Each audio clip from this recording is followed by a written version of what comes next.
Miriam Bazansky, the Vice Chair of the Baltimore Playwrights Festival. We will be doing a wonderful reading this morning of a play, Two of Us by Brad Mendenhall, being directed by Jenna Buzard. She will introduce her actors. But before we start, I would like to say something about today, which is very special. I had asked Timothy to say something about Juneteenth and celebrating this very important day. So I'm going to read this now, okay? And hopefully, here it is, okay. So this is from Timothy Copeland. Hey, he is our esteemed vice chair. The Baltimore Playwrights Festival Board of Directors and I would like to take a moment to acknowledge the important significance of this federal holiday, Juneteenth. In addition to our stated mission of giving voice to the hopes and dreams of playwrights of all backgrounds, we specifically on this day would like to give honor to those African Americans whose struggles and fights continue and offer our support and solidarity. Sincerely, Timothy David Copney, Board Chair. Thank you very much and enjoy the reading of Two of Us by Brad Mendenhall. So I'm Jenna. I am the director. I just graduated from Towson University in theater studies, and I'm so excited for this reading to start. I'm so excited for everyone to hear what we've been working on for the past few weeks. So we have Brad Mendenhall as the playwright. Then we have Chloe is playing Casey. We have Libby, who is playing Maddie. We have Michael Stromberg playing Boyd. We have Corrine playing Yvonne. We have Anna playing nurse, guitarist, minister, a whole bunch of little small characters. And then we have Izzy playing a whole bunch of other small characters, barista, minister, singer. And then Olivia will be playing stage directions. And Hosea should be popping in, and he will be playing Parker. So yeah, Brad, do you want to say just a little bit about just thanking people to come before Hosea gets in? Yeah, definitely. I'm very excited to have everyone here. I appreciate everyone taking some time from their Sunday, Saturday, whatever day it is. Time's lost meaning over the last year or so. Really got to thank Jenna, especially. She's put together an amazing cast, and this is a play that I'm very excited to have read, and is excited to be part of the Baltimore Playwrights Festival. It's been a long time since I've worked with them, and it's always such a great organization, doing really cool stuff and bringing neat theater that you're not going to see anywhere else to people. And again, I can't express enough thanks to both the people who are viewing and the people participating. It's a nice reminder that theater is a collaborative process, and I've been amazed in the rehearsals that the words that I thought were pretty darn good to begin with, and these actors under Jenna's direction have made it better, and that's pretty darn cool. So thank you everyone for being here, and I hope you enjoy this as much as I've enjoyed watching it happen.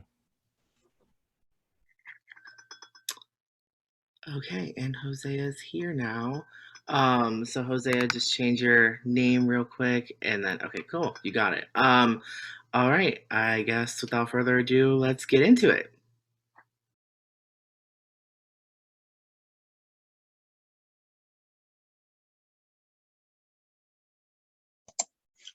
Two of Us, a play in 2 acts by Brad Mendenhall. Act 1, Scene 1. Setting: a kitchen located stage right, a bar located stage left. Center stage is a clear area. At rise, lights up center stage. Maddie and Casey are facing each other. They are at the end of an argument. Okay. Fine. Maddie and Casey turn and walk away from each other. Lights out center stage. Lights up stage right and stage left. Maddie and Parker sit at the kitchen table stage right. Casey and Boyd sit at the bar stage left. I can't believe her. What happened this time? Excuse me? It's the same crap every time. every time. Then why do you take the bait? Are you talking to me? I don't know. Was it about the apartment? Do you need a drink? Yes. I thought that was taken care of. I can help you with that. I'm Boyd. I thought it was. We've met before, Casey. Is it me? You're Dina's friend, right? It's not you. It's me with you. We worked at Recruiters for a while. Never used to be a problem. You're the singer. We didn't used to be engaged. Our mitzvahs and weddings. It's because I want a day DJ. You sang the Joplin song. You were great. It didn't help. That's me. Now what? I don't know. I don't know. Lights out on stage left. I'm tired of this round and round on this. When we're together, I can feel the tension. It gets worse each time. We have to send invites soon. And I don't want this at the wedding. Parker, I hate seeing you like this. she's my best friend. How is she your best friend? Twice in the last 2 months, you've come back from seeing her in tears. This is hard for her. I don't see her in tears. You don't understand. Enlighten me. I've always been the sidekick. Casey has her crazy boyfriends, crazy jobs, crazy life. I'm on the beacon of sanity. I'm who pulls her down to earth. I'm always there for her. But since you and I got serious, I haven't. She should be happy for you. She is. She really is. But things have been crazier than ever, and without knowing what she's doing, she's resenting me. Maddie, I love you, I love you. but that is horseshit. I know her. I know what she's thinking. She feels awful about this. Lights up on stage left. She is a bitch. Lights out on stage left. She's staring at her phone, trying to put the words together so she can call and apologize. Lights up on stage left. Casey and Boyd are kissing. Lights out on stage right. Lights out on stage left. End scene. Scene 2. Setting. The next morning. There are 2 kitchens. The nicer, cleaner one belongs to Maddie, and the other belongs to Casey. At Rise. Maddie sits at her kitchen table. She's wearing a robe and reading papers. Casey sits at her kitchen table, wearing a worn-out shirt and shorts. Her head rests on the table. Knock.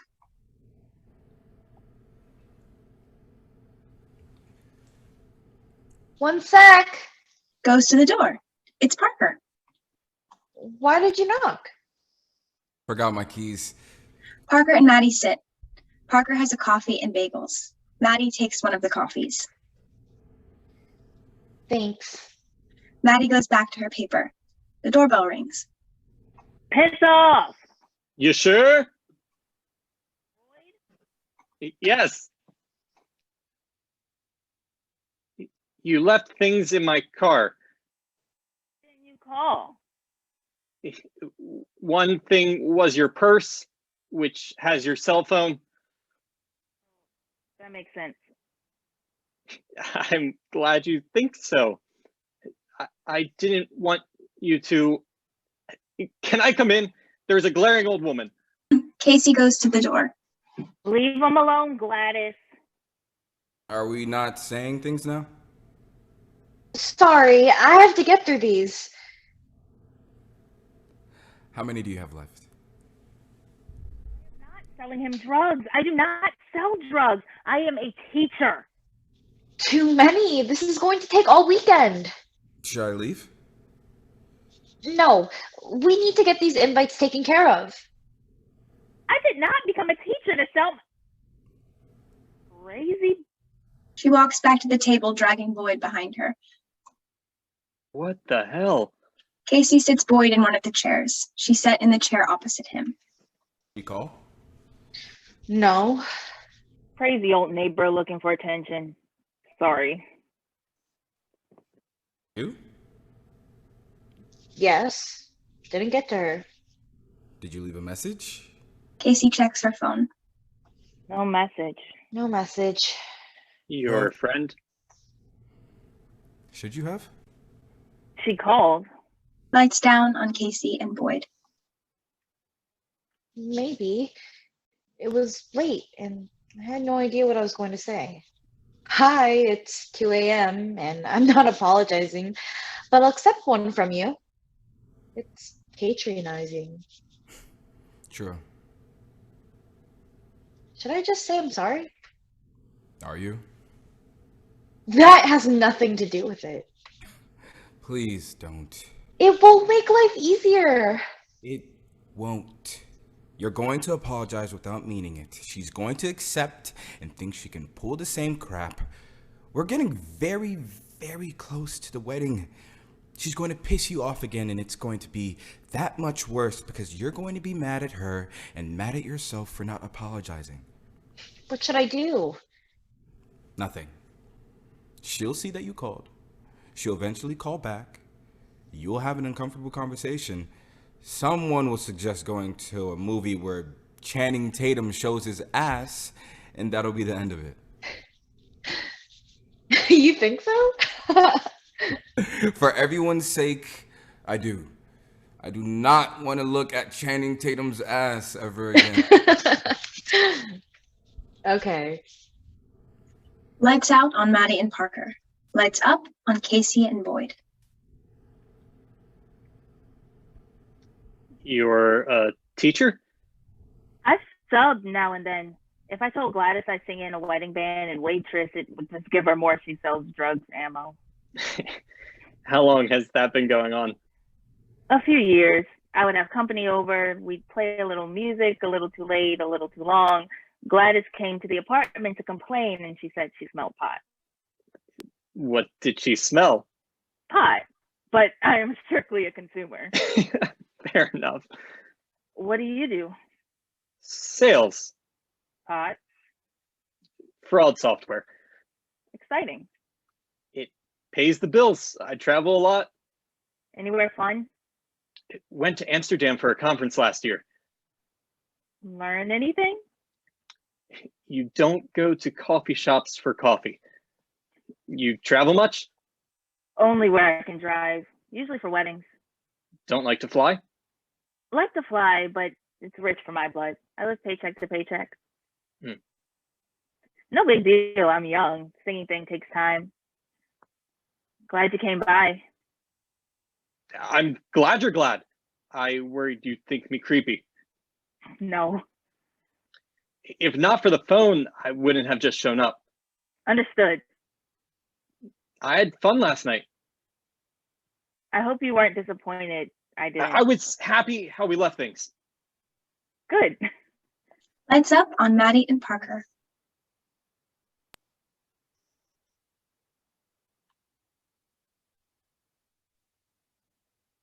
How about I run some errands to give you some time alone? Then we meet up tonight? You want to hang out tonight? Sure. What do you want to do? Watch a Magic Mike. Smoke pot? Really? Really? Yeah, me thinking You got about me it. thinking about it. Lights out and scene. Scene 3. Setting. Maddie's kitchen is at one end of the stage. Casey's bedroom is at the other. At Rise. Lights come up on Maddie. She's still grading papers. Parker enters. Both are wearing pajamas. You're still up? Just one more. Done. Done. Last paper of the year. I'm no longer going to be freaking out about teaching stuff.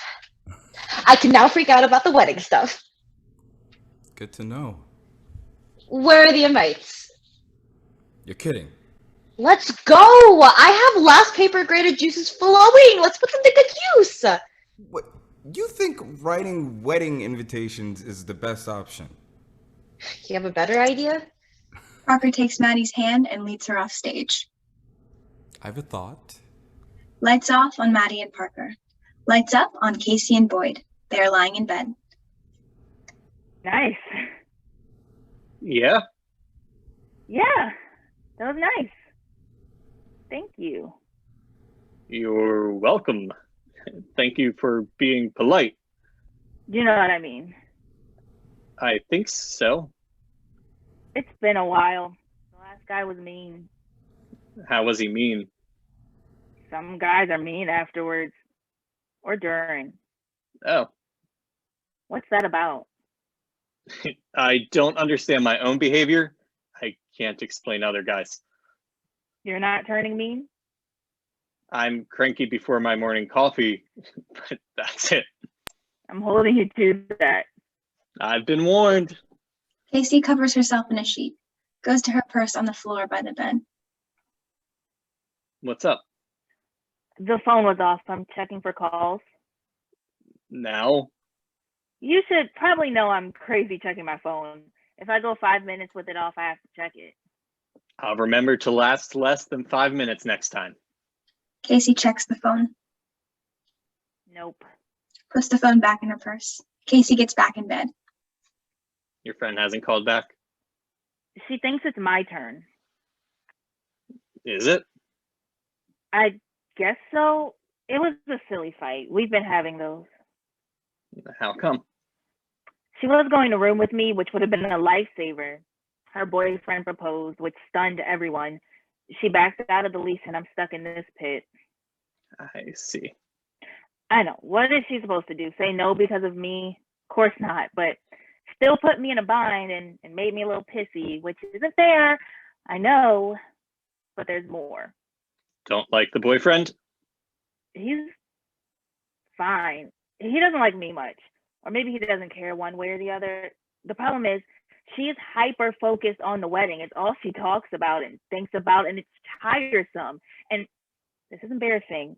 We've been friends for a long time, and she can't stand her sister. But she tells me she's not doing bridesmaids, only maid of honor, and she has to pick her sister to keep her family happy. I sound like a bitch. No. You already got laid. You don't have to kiss my ass anymore. I thought you liked that part. Oh, you're a funny one. Sometimes. Not attractive. Sorry. Seriously, am I being a bitch? I don't know. Weddings are a big deal in every girl's dreams and blah, blah, blah. But the only thing worse than nonstop talking about wedding plans is talking nonstop about kids. You should probably extend the olive branch.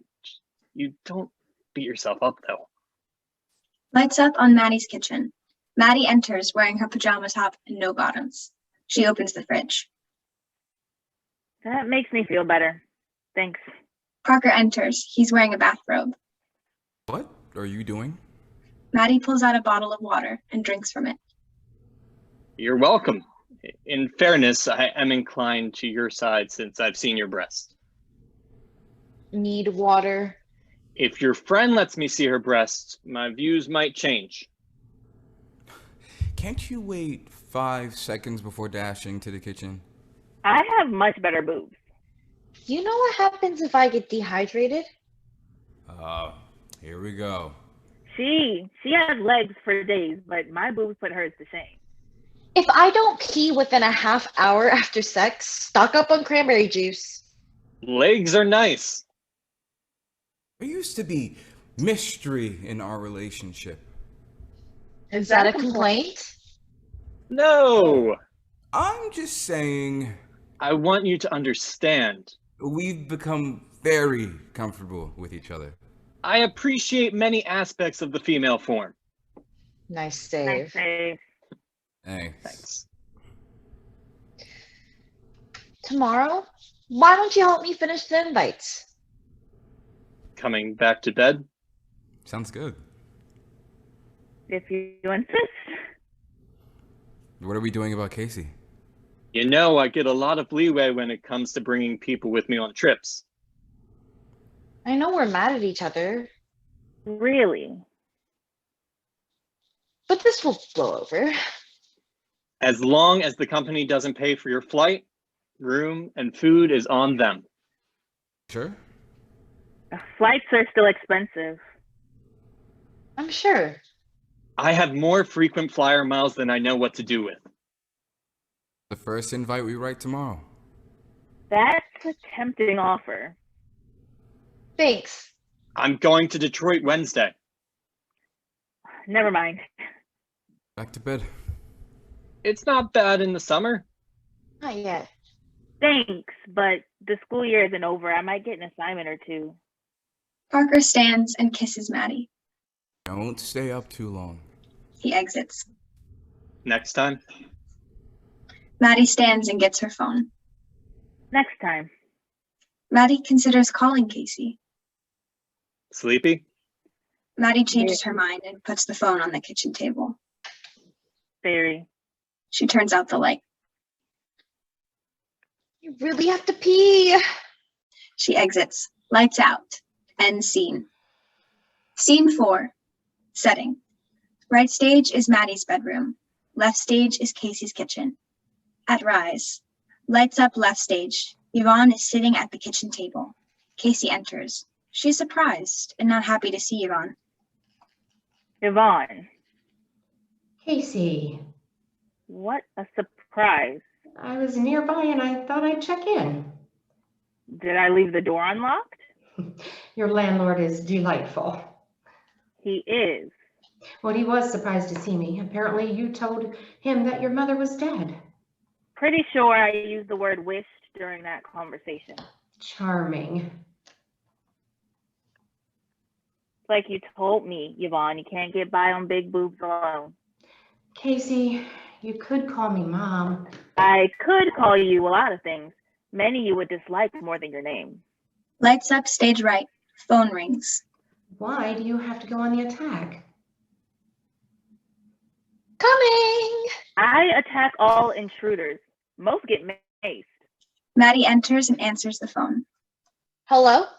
Casey, I come in peace. Mom? I didn't know you and Dad were back.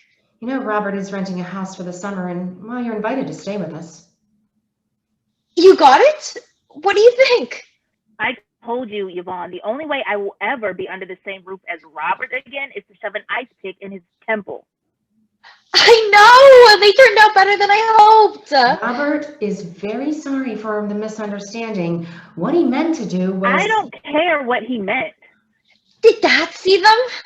All I care about is that I never see him again. And the fact that he brings my name up in conversation makes my skin crawl. I am sorry I bothered you. I'm sorry I gave you this address. We all have crosses to bear. Mom, you did not cry. Stop it. All right. Well, while I waited for your landlord, I did have a conversation with your lovely neighbor. We're happy too. Thanks for calling, Mom. And she said that there's a new man in your life. She says a lot of things. We'll work everything out for when you get to town. Well, her belief is that the man is paying for his time with you. Yvonne exits. I love you guys. Well, I didn't want to be the only woman in our family banging a guy for his paycheck. Piss off, Gladys. Lights out, stage right and stage left. Lights up, stage left. Casey sits at the kitchen table with a drink and an invitation in front of her. The doorbell rings. Yes. Not locked. That seems strange. No point in locking it when the person I want most out of this apartment is let in when I'm not here. Who is that? My mother. She was here? Cloven hooves and all. I have to ask if she is really everything you say she is. You think I exaggerate? The woman you describe sounds like the type of person who would just... Eat small German children? Possibly. I don't know if she's that bad, but our relationship is horrible. Can I ask why? Casey holds up an invite. Do you know what this is? An invitation? To Maddie and Parker's wedding. It's very pretty. Okay. Maddie is the only person who knows how bad it is with Yvonne. Do you want to talk to her? Things are so weird, I think it's a bad idea. Then I don't I am going to understand. tell you stuff that I don't talk about with anyone. This is a big deal. Tell me if you aren't ready. I'm ready. It's okay if you aren't, I won't be mad. But if I share this with you and you do a BS fadeaway, I will set something of yours on fire. Fade away? Fadeaway, when a guy or girl stops calling back, doesn't reply to texts, and makes a point of avoiding the places the other person spends time. I have done that. Everyone does it. But if I share this with you and the fadeaway is off the table. I'll have to dump you face to face. I got it. Mm-hmm. Lights up, stage right. Maddie and Parker are in bed. I was always really close with my dad. You up? And he was warm and funny, and I have no idea what he and Yvonne saw in each other. Parker. I don't remember a warm moment between them. What? How long were they married? I can't sleep. Until I was 10. Someone jabbing your ribs? That's my problem. The divorce was ugly. When it came time for me to talk to the judge, I begged him to give custody to my dad. My insomnia is bad. Can we go out? How did that go over? What time is it? Real bad. 10? This wasn't open court. Let me throw something on. It was a double whammy. I didn't want to be with her. Thanks. Maddie and Parker get out of bed and get dressed. Doing that with the stenographer typing away twisted the knife. Where should we go? Did your dad get custody? Bunny bar? She didn't fight it. I embarrassed her. No point. Open mic night? Then Dad died. Mom was stuck with me. I don't need that. Then she remarried. Wookie bar. He was a Lifetime movie stepdad. They took the doors off the stall in the ladies' room. What's that mean? Enough said. So creepy, it was comical. Always looking for a reason to touch me. Well, how about Rakutas? The last straw was a week after I graduated high school. He walked in on me after I got out of the shower. Rakutas? You sure? Jesus, what did you do? It's close. It won't be too crowded. What's wrong? I hit him with a ceramic soap dispenser. Knocked out one of his teeth. I think Casey still works there. Good for you. All the better. Yvonne sided with him, said I left the door open. If she's there, you two can kiss and make up.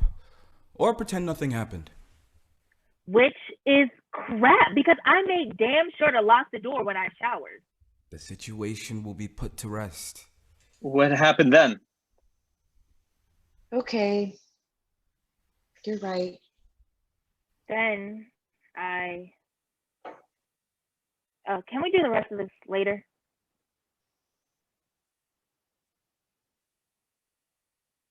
What? It's been a while since I've talked about this, and it makes me edgy. Do I look all right?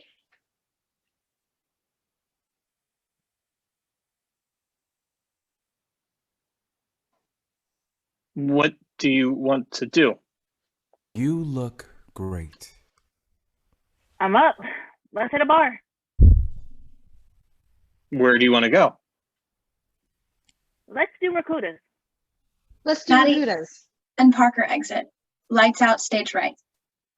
Works for me. Let's go. Casey and Boyd exit.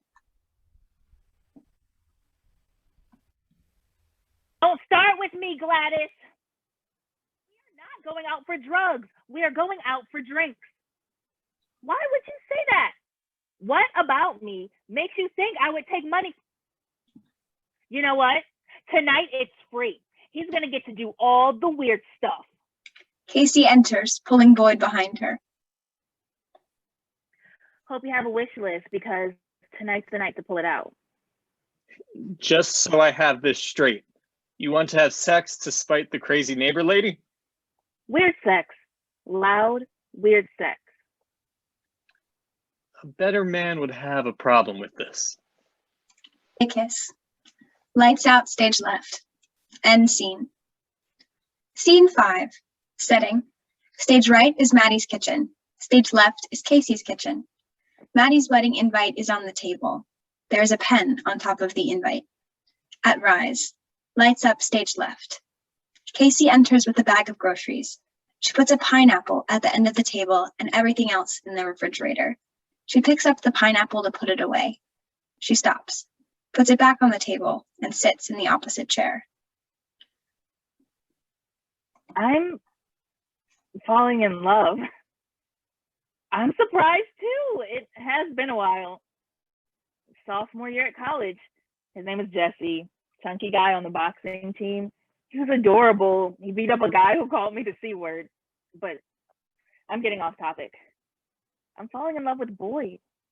He's dreamy. Yes, dreamy. I said it. He's sweet and funny, and he's, you're from the Fruit Owl, you can guess. It's been incredible. I've forgotten how nice this part is. I'm glad I have a friend to share this with. Even a friend I planned on chopping up and making into a picture of pineapple basil margarita. Yes, there was another friend. We had a fight and I haven't had the nerve to call her. It's been long enough that it's weird now. She holds up the invite. This is for her wedding. I should have sent it back already, but I'm chicken. If I go, it's going to be a thing, and I don't want to be a thing on her wedding day. Fills out the invite and seals the envelope. When this blows over, I'll make up a reason why I didn't go. It'll be fine. Thanks. She gets up, goes to the counter, and grabs a knife. I'll make this as painless as possible. Lights out, stage left. Lights up, stage right. Parker enters. He is holding the mail. You here? In the bedroom. Got an RSVP. Maddie enters. She's wearing a sleeveless t-shirt, shorts, and her wedding veil. Open it quick. I was supposed to have the final numbers in already. Is this what happens when I'm at work? Do you want to talk about what we do when the other isn't around? I've seen your browser history. Well, I watched those videos for the articles. Maddie opens the mail and reads. She's not coming. Casey? Yeah. She checked will not be attending. Next to that, she wrote, sorry. You okay? I already came to terms with it. You could call her. I had a friend in college, Beth. We were inseparable. Then she married senior year. Really? He was a few years older and in the army. He was getting transferred to Germany and it helped him get better living quarters. After they married, things changed. She was thinking about married things and I was thinking about Jell-O shots. Sounds like you. Maybe that's what happens.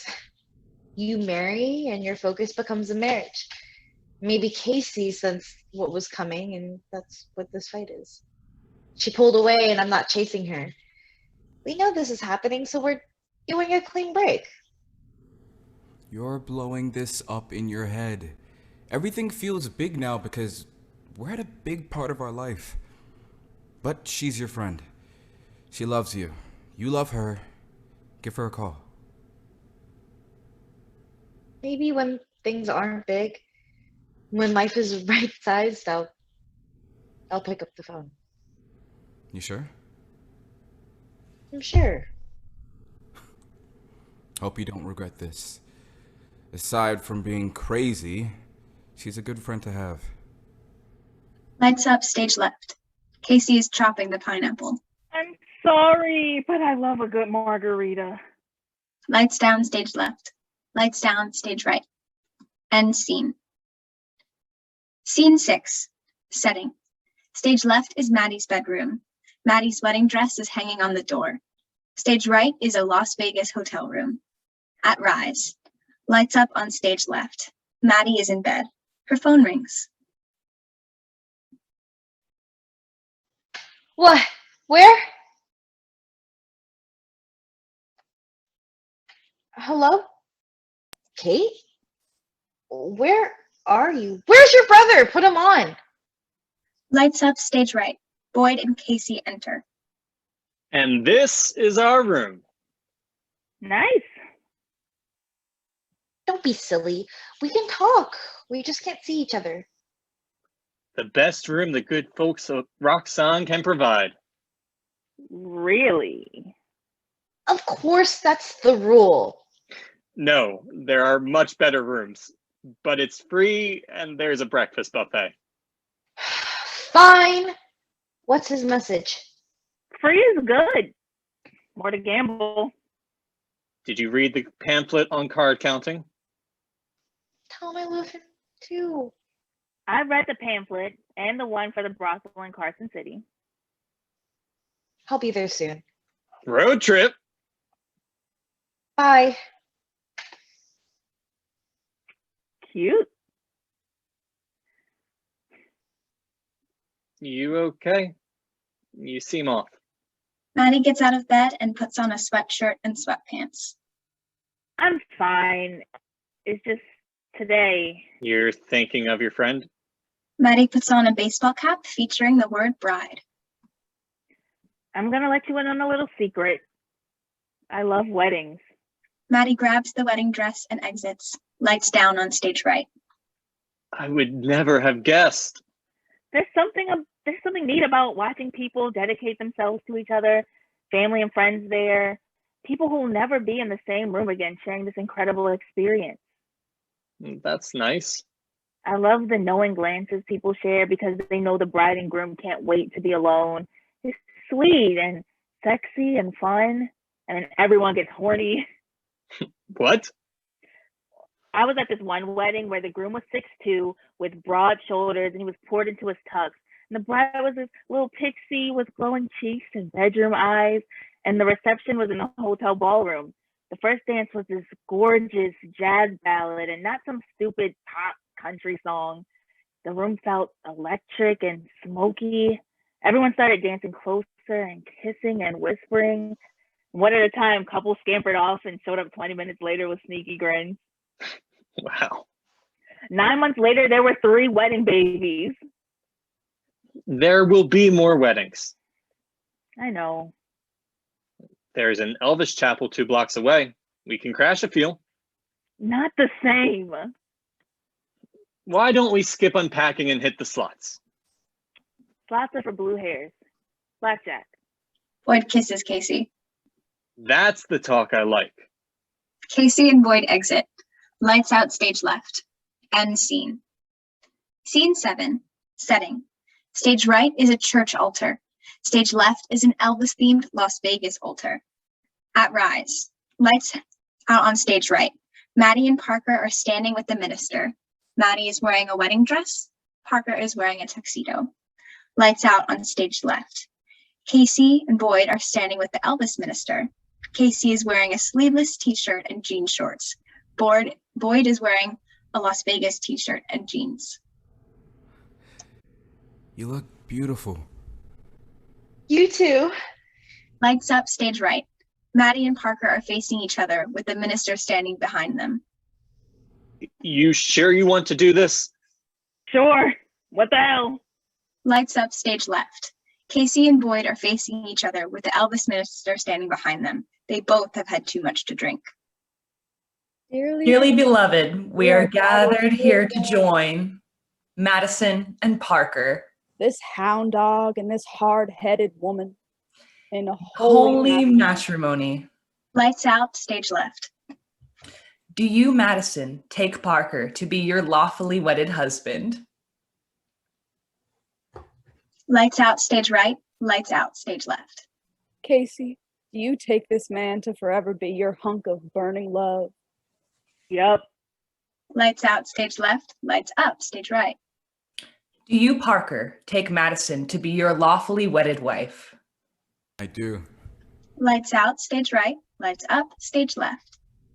Boyd, will you let this woman check you out of the Heartbreak Hotel as your Priscilla? What? Just say yes. Yes. By the power vested in me by the state of Delaware. By the king of rock and roll, Elvis Aaron Presley. I now pronounce you husband and wife. You may now kiss the bride. Maddie and Parker kiss. Lay it on him, Mama.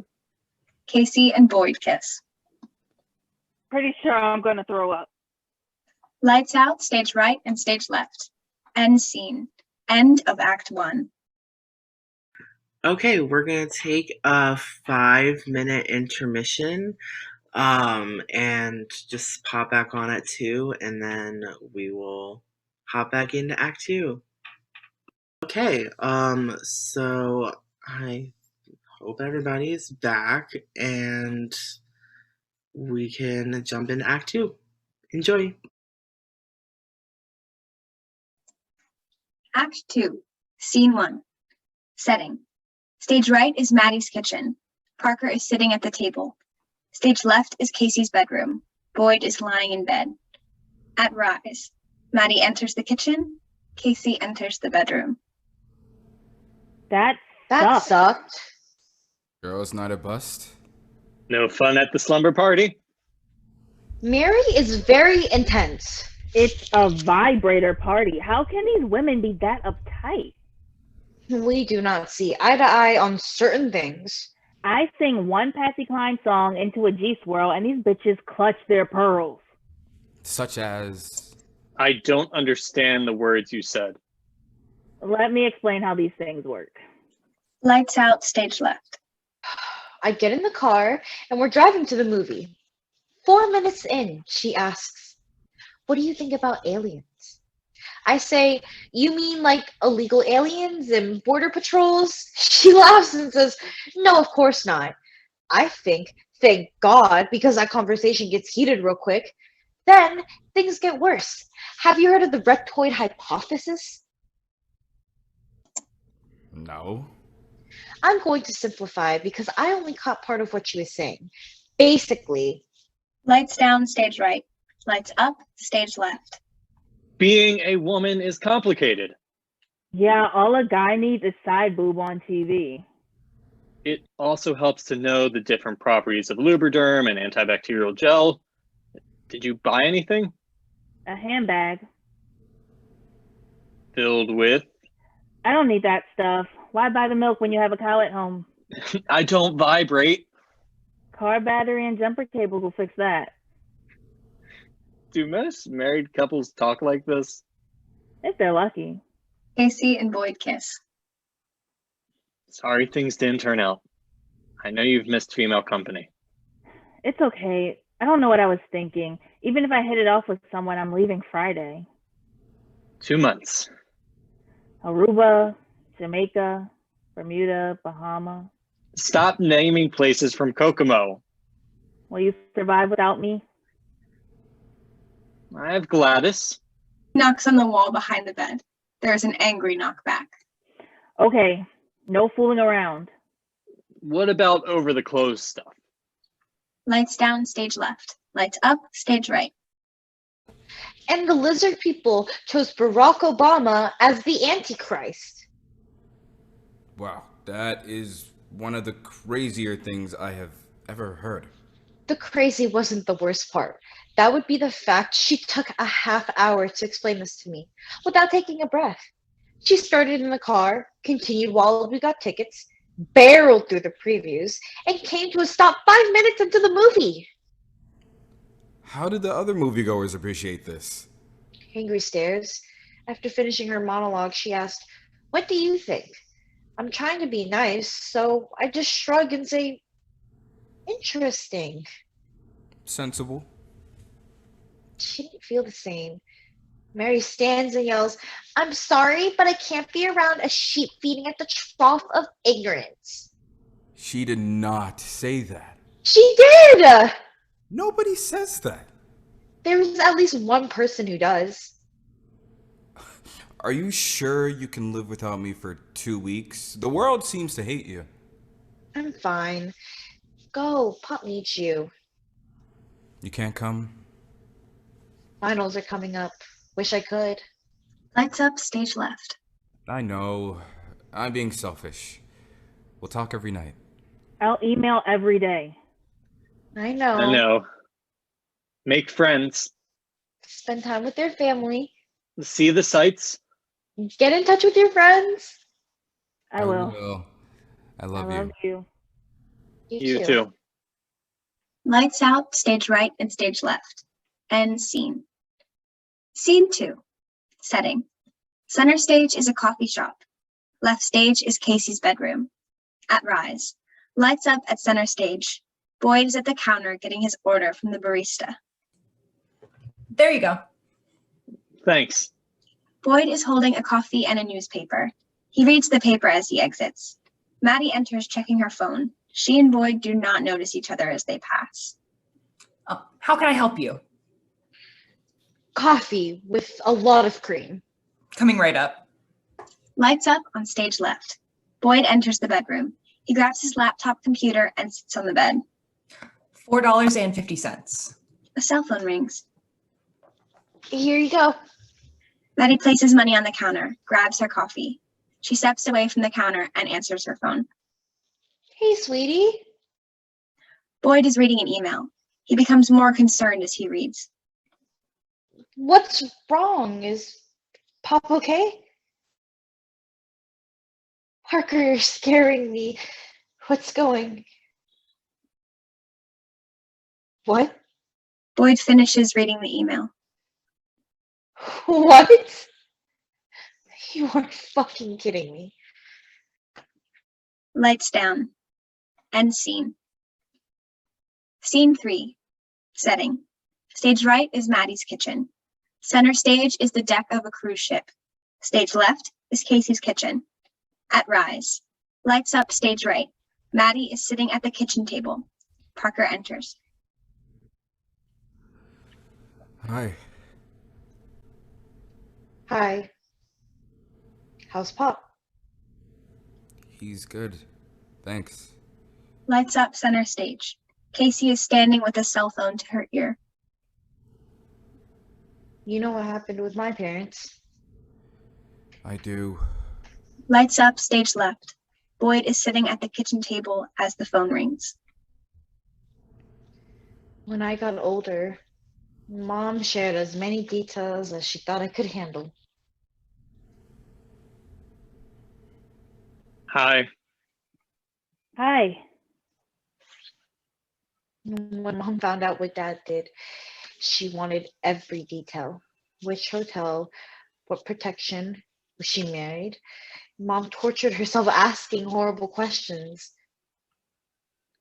Do you have something to say? I'm sure there's roaming charges. I think I know why she put herself through that. Boyd. Because he suffered more answering.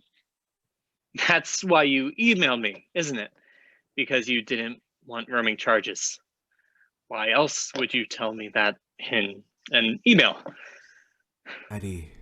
Shut up! I emailed because I had so much to say and I wanted to make sure that... I don't care. Were you drunk? I had been drinking. But no. Happened again? No, we haven't been in the same room since. How many times? Many times. Once. Once. Why should I believe Why should you? I believe you? I don't know. But I'm telling the truth. Because I'm not a liar. I screwed up, but I don't lie. You know how long we've been married? You are arguing strength of character. Here. I'm not arguing. I'm just trying to say... I don't know what I'm trying to say. 17 months and 5 days. You have a month left on the cruise. That is nothing. We were supposed to be together for 15 years. Do you want 50 me to years. do you want me to come home? We're going to go through having kids and parents getting old and us getting old. If you can't make it through 2 years when we're still young and happy, how are you going to handle any of that? No. I want you to take this month and figure out why it happened and what you want. Maddie, no matter what I did, I want to share that with you. Is this real to you? I don't know if I can. What do you mean? This marriage was a joke. Please. We had too much to drink, and you had a lucky run at the craps table. I'm tired.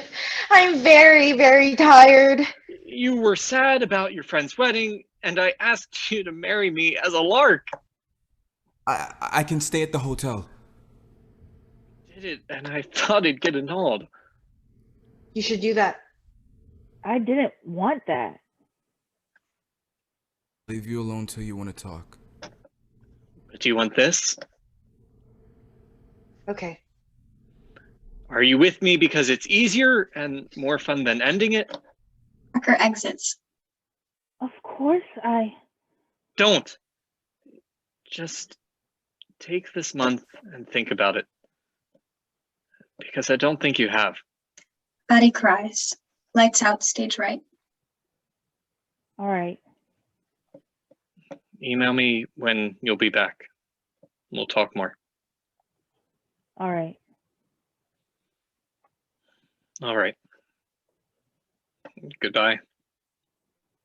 Goodbye. I love you. Still? That doesn't make this better. I know. I need to go. I understand. Bye. Bye. Boyd ends the call. Lights out, stage left. Casey ends the call. She slowly exits. Lights out, center stage. End scene. Scene 4. Setting. Center stage is a small music venue. There is a table for 4 at center. Left stage is Casey's cabin on the cruise ship. It is a small room with a small bed. At rise. Lights up on stage left. Casey is on her cell phone. She is pacing the room. Hey, it's me, checking in. Lights up, center stage. Tonight's the concert. I wish I was there. It's gonna be great. The usher enters, leading Boyd to one of the chairs. Boyd sits and the usher leaves. I'm there in spirit. In a few minutes, I'm putting in my earbuds and listening to our first album. It'll be like I'm next to you. The usher enters, leading Maddie to one of the chairs. Maddie sits and the usher leaves. I hope you're good. I love you. Casey ends the call and lays on the bed. Have we both been stood up? I guess so. My husband isn't going to be here. You? My wife got the tickets months ago. She got called away for a work thing. Does that happen a lot? It usually happens to me. Have you seen her before? I feel like I have. My wife plays her first album all the time. This is my 5th show. Wow. The last time was 2 years ago. I used to come with a friend of mine. She was crazy about her. My wife's the same way. I'm Boyd. Hello, Boyd. I'm... Maddie is cut off by the public address system. Good evening, everyone. The show will be starting in 1 minute. We would like to remind all patrons to turn off their cell phones. Unauthorized recording of tonight's performance is against state and federal laws. Please enjoy the show. Maddie turns off her cell phone. Yours off? Before I left the apartment. Thinking ahead. The singer enters. Casey puts her earbuds in, pushes play on her MP3. Hi. If you don't know who I am, then look at the name on your ticket. You'll figure it out.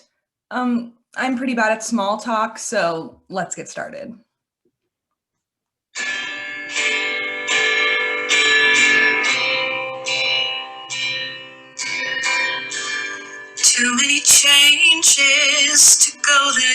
afraid to go that way, distracted and wayward. Yes, you may, oh, can I please? I'm much too busy for you and me, wrapped up, closed in. Notice me, oh, notice me, oh, notice me. Once again, just like before, you were leaving right through the door. You're much too busy for you and me, wrapped up, closed in. Notice me, notice me, oh, notice me. Greg will fill you up, take you down where you've never been. It's a path I've taken, oh, so many times. We're much too busy for you and me, wrapped up, closed in. Notice me, notice me, notice me, notice me.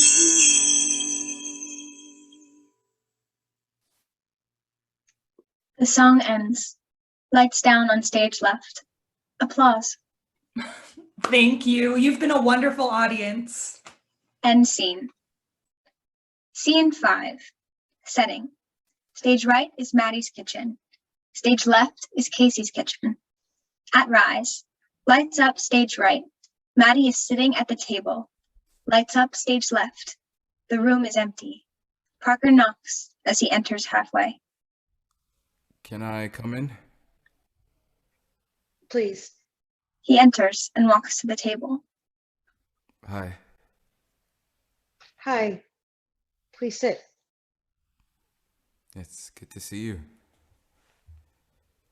It's good to see you too. I'm glad you called. Casey and Boyd enter Casey's kitchen. They are carrying her luggage. I won't drag this out. Have a seat. I'll put this in the bedroom. Casey sits. Boyd exits with the luggage. Okay. Not much luggage. I've been thinking a lot about everything. I travel light. All I've been able to do is think, because I can't talk about it. Boyd enters and sits across from Casey. Why? So, I can't talk to my husband about it because it's about my husband. Are you ready to do this? I haven't had a best friend in 2 years. are you? I almost called Casey. Imagine what that would have sounded like. I am. That leaves mom and dad. You? Go ahead. No. At first I thought I couldn't tell them because I was ashamed. I haven't taken this seriously. I didn't want them to know. I was a woman whose husband cheated on her. If I was treating this like a real marriage, I would have told you this already. Hey. But that isn't it. What are you talking about? They would hate you for hurting their little girl.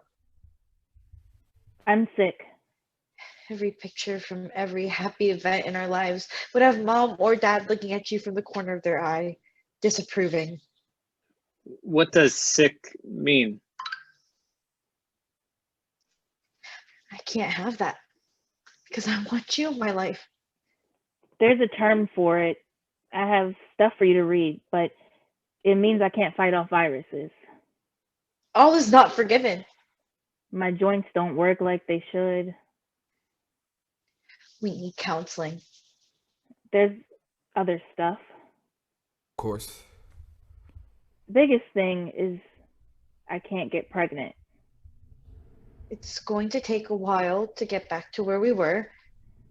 That part of me shut down when I was 21. But I want to get back. There was only a 7-year window when I could have had a baby. I want my life to be with you. It's good I didn't, because with my condition, I want that too. the baby and me wouldn't have great odds of making it through childbirth. Come back. This is your home. You're thinking what this has to do with what happened on the cruise. Maddie, I don't know what to say. I don't know what I'm thinking. Don't say anything. I was in a beautiful place and I was lonely. But you can kiss me. This burden that I put on myself was weighing on me. You can hold me. I was weak and stupid. We can start our life again. There are a lot of reasons for you to want out of this. Parker walks to Maddie. He kisses her. I cheated and kept things from you. Parker kneels on the floor with his hands wrapped around her waist. I'll never give you a son or a daughter. Maddie runs her hands through Parker's hair. There are going to be challenging times. Lights out, stage right. But I love you. I'll give you everything. I will make you regret loving me as little as possible. Boyd thinks about what Casey said. He stands and walks to her and offers Casey his hand. Come on. Where? There's a million things to talk about, but the only thing that makes sense is taking you to bed. Really? I want to be pissed at you, honest. But I love you too much. And you've never looked so beautiful. Casey takes Boyd's hand. They exit to the bedroom. Lights down, stage left. End scene. Scene 6. Setting. Center stage is outdoors at a shopping center. It is Christmas time. Stage right is Maddie's kitchen. Stage left is Casey's bedroom. At Rise. Lights up center stage. Casey and the guitarist are performing a Christmas song. There is an open guitar case in front of them for tips. Maddie enters wearing a heavy coat. She sees Casey, but stands back so she's not seen. The song ends. Applause will be nice. We don't do it for the recognition. We do it for the frostbite. You out of tune? The last gust did it. Casey and the guitarist step back to retune the guitar. Maddie steps up, drops money into the guitar case, then quickly exits. Casey and the guitarist return to the case. How did that happen? Lights up, stage right. Maddie enters the kitchen. She has bags in her hands. Someone is shy. You home? Let's play them something and hope they hear it. Casey and the guitarist perform another Christmas song. As she starts singing, Casey looks uncomfortable for a moment. Bedroom. Guess who I saw at the shopping center? Lights down on center stage. The music fades. Parker enters. A student? Casey. What did you say? She didn't see me. I left a tip and ran. Lights up, stage left. Boyd sits on the bed typing on his laptop. Ran. I'm chicken. Casey enters her bedroom. Hey. You should have talked to her. How'd it go? Maddie takes off her coat, revealing that she is pregnant. Whatever would we talk about? Lights out, stage right. All right. Got a really good tip. Nothing wrong with that? Yeah. What was that? Nothing. There isn't much nothing with you. I had a flare up. They're becoming frequent. Yeah. You promised me. If there was another one, I'd see a doctor. Are you gonna fight me on this? A promise is a promise. It's nothing we can't handle. I hope so. Lights down, stage left. End scene. Scene 7. Setting. Stage right is an obstetrician's office. Maddie and Parker are sitting in front of the obstetrician's desk. They are holding hands and smiling. Stage left is a general practitioner's office. Casey sits in front of the general practitioner's desk and Boyd stands behind her. Neither is smiling. At rise, the obstetrician and general practitioner enter their offices. Both are holding folders. Good afternoon. Good afternoon. Hi. You two have gone back and forth on this. Are you sure you want to know? Thanks for making time. We're ready. Considering your message, there wasn't much choice. Okay, here it is. You're having... Lights out, stage right. Parker lets out a loud cheer. It startles the general practitioner, Casey, and Boyd. What was that? I'll find out in a second. Anyway, I wanted you to come in so I could tell you 2 things. First, Casey's not going through flare-ups. Thank God. That's great news. Second, and most important, Casey's pregnant.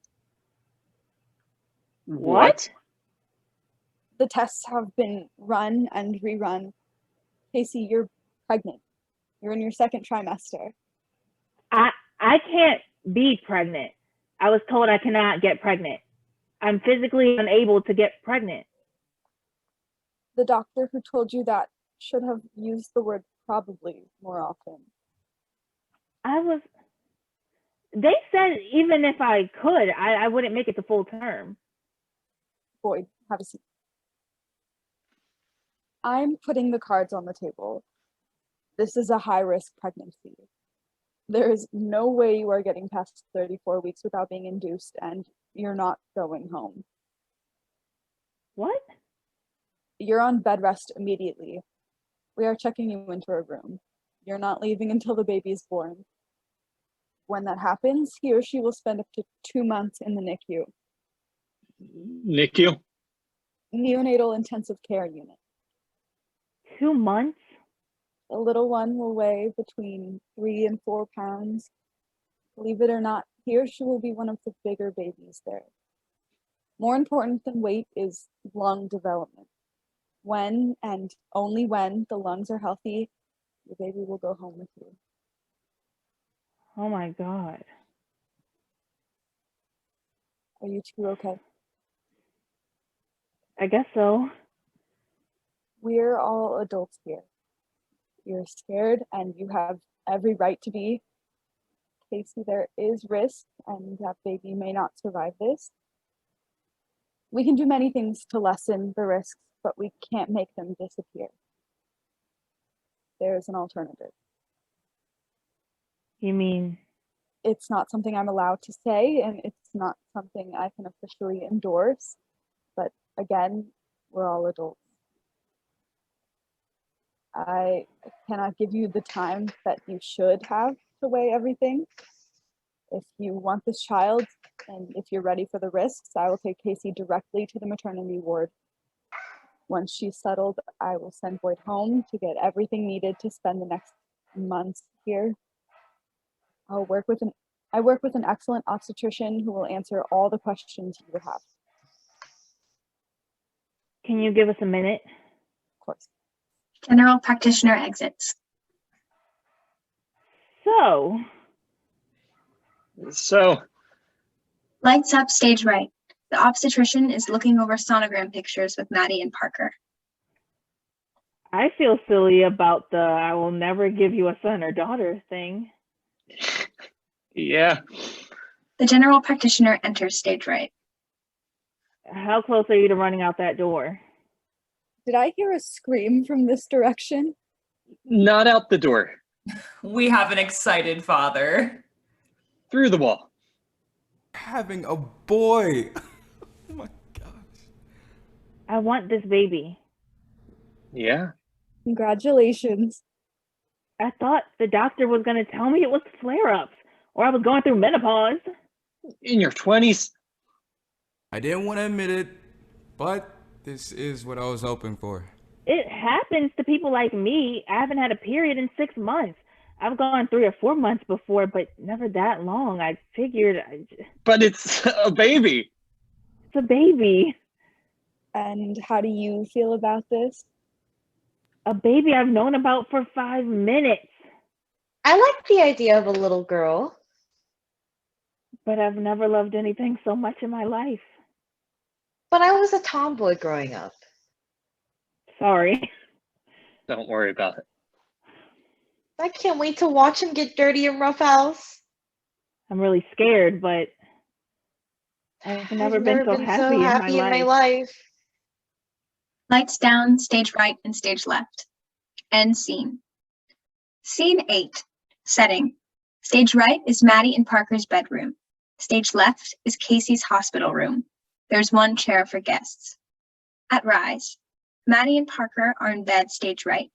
At stage left, Casey is in bed, hooked up to monitors. She's wearing a hospital gown. Boyd is sleeping on the chair, covered by a thin sheet. Lights up, stage right and stage left. Are you awake? Are you awake? What? What's wrong? I've decided something. I've decided on something. The color for the room? What's that? We need life insurance. You need to choose the baby. Isn't that a little much? What are you talking about? Let me Let me explain. explain. Lights down, stage right. I don't care how much they talk about managing the risks. It might come down to saving me or the baby. It's not going to come to that. I know it won't, but if it does, you need to choose the baby. We should talk to the doctor. I already have. What? The doctor knows my feelings about this. When did this happen? A week ago, or maybe yesterday. Time doesn't have meaning anymore. The lights are always on and I'm forever getting more blood taken. And the next time this monitor goes off, I'm going to throw it out the window and I don't even care if I'm attached to it. You should have talked to me before talking to the doctor. I know, but it doesn't matter. If things happen that could happen, I won't be in a position to tell them anything. They're going to ask you what to do. And in that event, tell them the priority is saving the baby. Casey, I can't. Lights up, stage right. I need you to, Boyd. And after the movie was over, I thought, what if that happens to me? I can't handle this without you. It hits me. We need life insurance. That is very sweet bullshit. I don't want you to be like Ben Affleck. We both know you're going to be the real parent in the arrangement. As a rule, I'm against life decisions based on Jennifer Lopez movies. You're going to be the one enforcing curfews. It's a rule that kept me from teaching Richard Gere how to dance. You'll be reviewing homework. In this case, an exception can be made. You'll be giving speeches about the evils of alcohol. You think it's a good idea? I'll be giving the kids tips for my strawberry margarita. It's sensible. You're going to do more than that. Mom gave me a number for the agent. I will. I'll at least try. Can we call in the morning? It would just be too hard for me if a choice is made for me instead of the baby. Of course. I know this is a lot to ask. First thing. But I'm asking. Okay. Okay. This doesn't mean anything. This takes a load off my mind. It's pointless to think about it. Don't give it another thought. Besides, nothing is going to happen. Lights out, stage right and stage left. End scene. Scene 9. Setting. Stage right is Maddie's kitchen. Stage left is Casey's hospital room. Center stage is the viewing area outside the baby nursery. At Rise. Lights up, stage right. Maddie is by the sink. There is a spare pillow on the chair. Lights up, stage left. Casey is in bed. She's visibly uncomfortable. Yvonne enters stage left. Well, this is another fine mess. Good morning, Yvonne. It's 2 in the afternoon. Maddie stops and feels her stomach. She checks her watch. Really need a clock in here. No, your room could use flowers, that's what. Flowers aren't allowed. I'm sure no one would say anything. You're kidding me. What? It's a hospital. All they do is say things. If you don't listen to them, sick people get sicker. Flowers don't make people sicker. I don't want any goddamn flowers. Maddie grabs her stomach again, checks watch. Oh, God. Why are you doing that? Maddie dials her phone. This is exciting. Don't worry about it. Come on, come on. Very well. I apologize for taking so long to visit. It's okay. Parker, it's me. They're really close together. It's not Braxton Hicks. You know I don't drive in this city. Where are you? But I do feel bad about asking Robert to drive me when, well, he feels so unwelcome visiting. Boyd enters stage left. Casey and Yvonne do not notice him. No, I'll meet you there. That is not a feeling. It'll take too long to get here. He's not welcome. I'll meet you in the emergency room. Casey, I see no reason after all these years that you are just... I love you too. Hi, everybody. Boyd. You scared the life out of me. Okay, little boy. She gets up and grabs a bag from offstage. If only it was that easy. We're doing this. Maddie exits, lights out stage right. I cannot believe that you would... How's the hip? Okay. Hip? What'd the doctor say? What's wrong with your hip? They gave me a muscle relaxant once it kicks in. No, please, just answer me. Jesus Christ. My hip dislocated, okay? Casey, I cannot believe that I cannot believe you are here. Why the hell are you here, Yvonne? Young lady, I hope for your sake that your child Hey, I have an idea. Lights out stage left. Lights up center stage. Boyd and Yvonne enter. Boyd leads Yvonne so they are facing the audience. Right here. This is very rude. I was in the middle of a conversation with my daughter. That was not a conversation. That was the continuation of a fight that has gone on since before I met my wife. It has nothing to do with you. Do you see what's right in front of you? What? Do you see the babies? Oh, yeah. Yeah. This is the nursery where parents who realize they aren't going to get sleep once home send their babies so they can have a few hours of silence. I come here every day as a reminder why we are doing this. You should come here to remind yourself of something.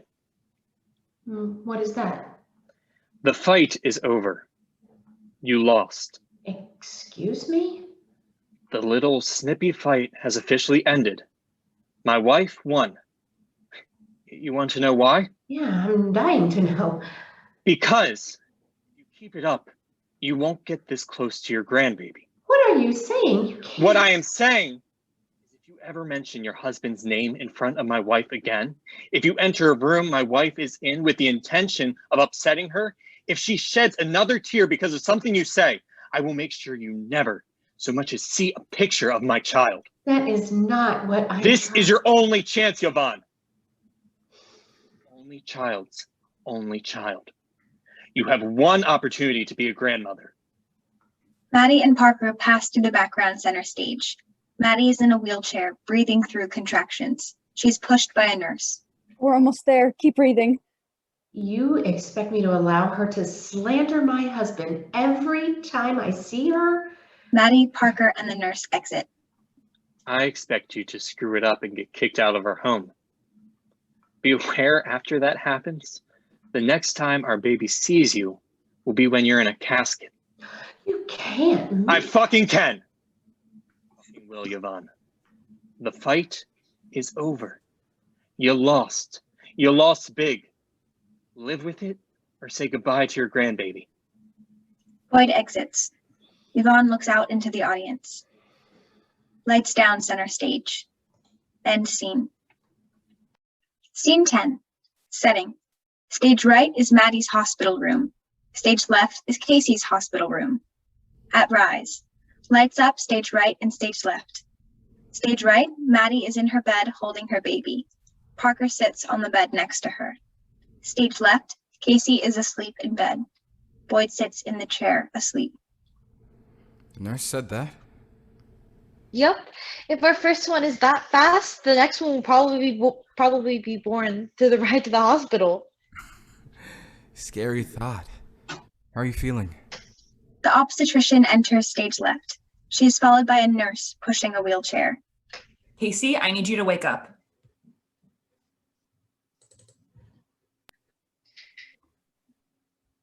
You don't need to ask me that every 5 minutes. What's going on? What's wrong? Sorry. Can't help myself. The baby's heart rate is slowing too much. It's time. Now? I'm fine. You said we had another week. Has the bleeding stopped? I thought we did. The baby has other ideas. The nurse helps Casey into the wheelchair. Not yet. The nurse thinks it's because I'm Irish. What are you doing now? Irish? Boyd, we can talk about this later. I didn't have the heart to tell her. We're getting her prepped. Grab anything important. Meet us upstairs. Oh, he looks happy. Okay. Are you happy, Wyatt? They'll bring up anything you leave behind. He tooted last night. The nurse pushes Casey out stage left. Casey, I'll be right there. I love you. He did not. Move your fucking ass! He did. I'll see you up there. I thought he was going to fly around the room like a balloon with the end untied. Boyd packs up items. He looks around the room and exits. Lights down stage right. Oh, What's that? nothing. Just, wow. Whew. You okay? Lightheaded. She lifts the cover for a second. Can you call the nurse? I'm getting a little too Irish. Lights down stage right. End scene.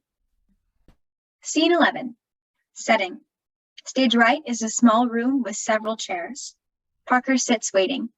Stage left is the same type of room. Boyd is pacing. At Rise. Lights up on stage left and stage right. The obstetrician and a nurse enter stage right. The nurse is carrying a tissue box. Parker? What's going on? Is she okay? Yvonne enters stage left. I got your call. What's happened? Please sit. I'll explain. Parker sits. The obstetrician and nurse sit to either side of him. Boyd leads Yvonne to sit in a chair. Congratulations. You have a granddaughter. Lights down on stage right. What are you talking about? She was born at 2 this morning. Oh, my God. She's 3 pounds and 2 ounces. What's her name? Josephine Elizabeth. Casey wants to call her Jo Beth. She got the name from Little. I know. Little Women. Her father read it to her before bed. That's what she said. He wasn't a good husband, but he was a wonderful father. I understand why she liked him more. How are they? The baby's heart rate wasn't where it needed to be, so they did the C-section. Her lungs should have had 1 or 2 more weeks, but she's doing well in the incubator.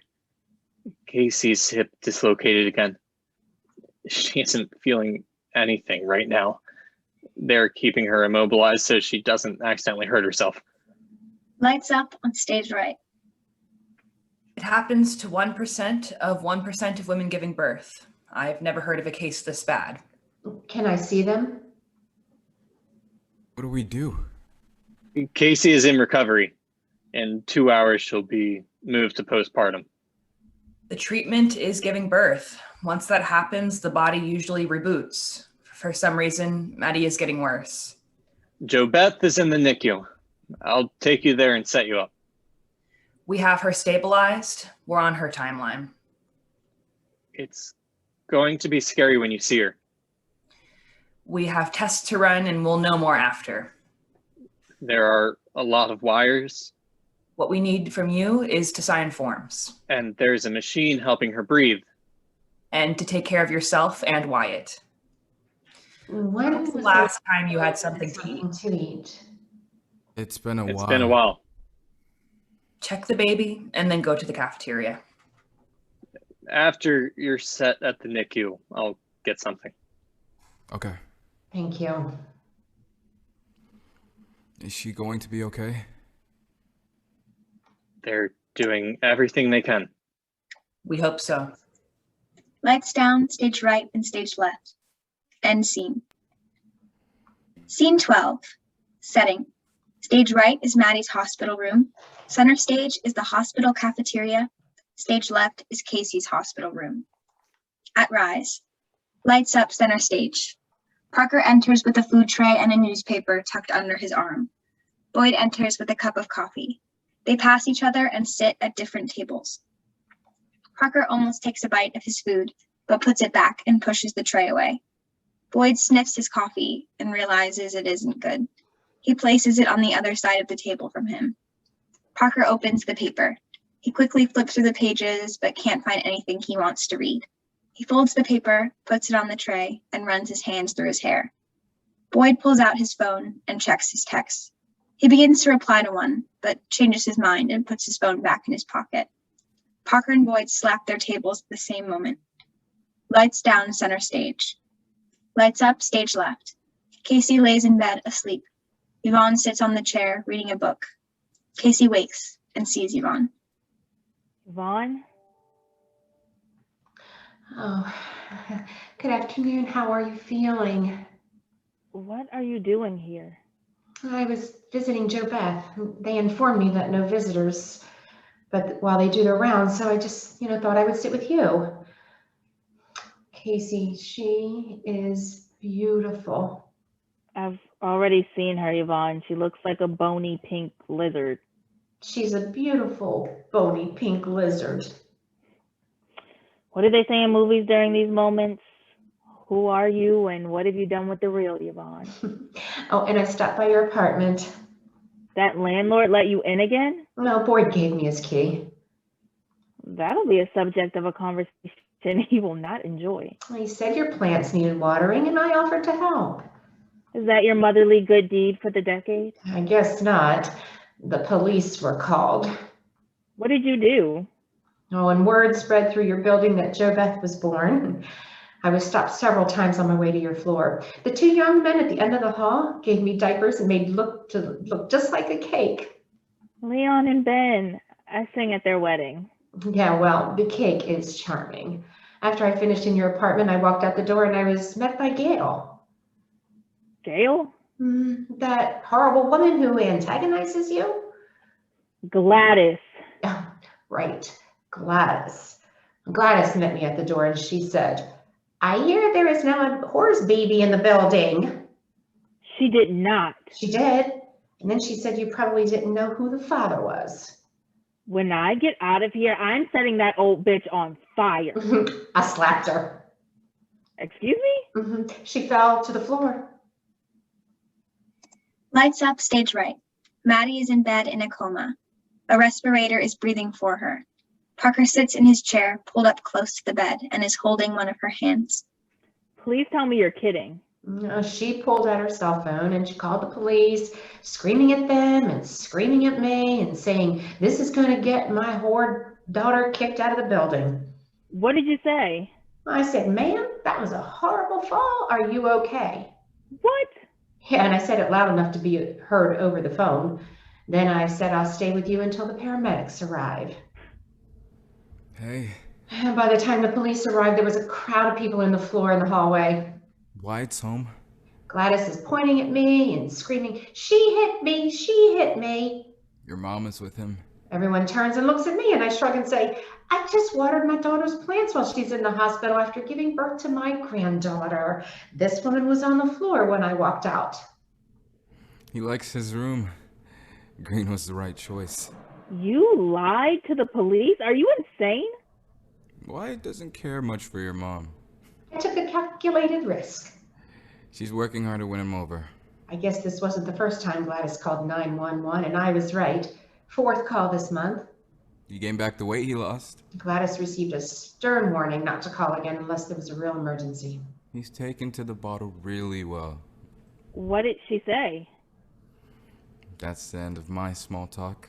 She didn't say a word. Stood in the hall staring daggers as I showed pictures of Joe Beth to your neighbors. I need you to do something, Maddie. As I leave, Gladys is still staring and mumbling under her breath, and I go to her and I whisper in her ear, the cops can't protect you from me, old woman. It's not a huge thing. If you ever bother my daughter again, you won't get up next time I see you. Yvonne. I need you to squeeze my hand. And I told her that there'd better be a fruit basket waiting for you when you come home with my granddaughter, or she'd find out how right she was about my entire family. If you do this one little thing, I'll know we're going to have a happy ending. Then I left and came here. Just one squeeze. You may not have improved my situation. I'm begging you, Maddie. It can't be worse. Please. Fair enough. Take your time. But I do want you to know something. But the sooner, the better. I haven't changed. I'm the same woman who raised you. I don't apologize for everything, but I know I am challenging to have as a mother. I want to say I love you, and I would very much, more than anything, like to love my granddaughter. Lights down on stage right. Wow. That wasn't easy, was it? It wasn't. I appreciate it. The problem is I am on a ton of morphine, and we will have to do this over again when I come out of it. That's all right. Yvonne touches Casey's hand. Lights out stage left. End scene. Scene 13. Setting. Stage right is Maddie's hospital room. Center stage is the hospital cafeteria. Stage left is Casey's hospital room. At Rise, Yvonne and Parker enter. They are both carrying trays. I can't thank you enough. Oh, please, don't mention it. I'm so embarrassed. I can't believe I left my purse in my daughter's room. I've done the same. It's no big deal. Can you give me your information and I'll repay you? Pay it forward and we'll call it even. Yvonne sits at one of the tables. Will you join me? Oh, I don't want to bother you. Please, I'm very tired of being a sad woman sitting alone in the cafeteria. Parker sits across from Yvonne. Okay, thank you. You look familiar. Have I seen you around the nursery? It's possible. My son Wyatt was there until a few days ago. Where is he now? At home. My in-laws are with him. I'm sorry if this is a personal question, but where My wife isn't feeling better yet. Oh, I'm sorry. Thank you. She'll be fine. I'm sure. You have someone important in the nursery? Not quite. My granddaughter's in the NICU. I peek in the nursery because I have a bit of baby fever, I think. That's sweet. I'm a sweet old grandmother, I guess. But what does your wife do? She's a teacher. My daughter substitute teaches sometimes. Maybe they know each other. Possibly. What's her name? Lights out center stage. Lights up stage right. Maddie is in bed. She is still attached to the respirator. The obstetrician and a nurse are standing near the bed. Lights up stage left. Casey is in bed. Parker enters stage right. What's going on? We were about to send someone to the cafeteria for you. We have news. The obstetrician and nurse step away so Parker can see Maddie. Maddie waves. Parker walks to the bed and strokes Maddie's hair. Yvonne enters stage left. Hello. You okay? Hey. How are you Maddie nods. feeling? How are you feeling? When can she get out of this thing? Better, actually. Much better. Within the hour. Looks like I'm going home in a few days. That's wonderful. Wonderful. I thought you'd be pleased. I wish Joe Beth was coming with us. Baby is okay. He's with your folks. In good time. Thank you. When can she come home? For what?